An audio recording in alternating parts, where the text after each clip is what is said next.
Ek wil vanoggend gou ietsie met julle deel oor 'n R50. Soos julle kan sien, hierdie is 'n R50 noot, né? So die waarde van hierdie noot is R50, né?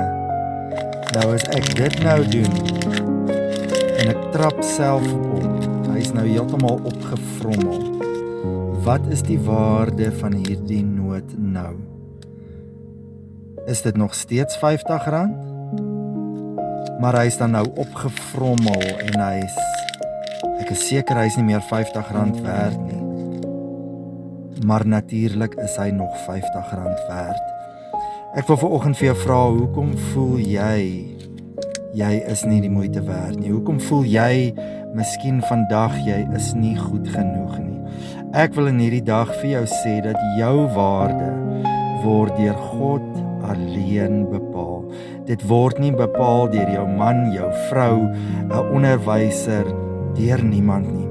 Miskien het mense jou woorde oor jou gespreek en gesê jy is nie goed genoeg nie.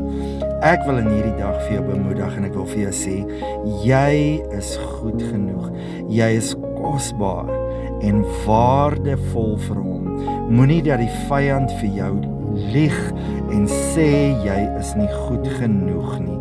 Jy is vandag goed genoeg in die naam van Jesus.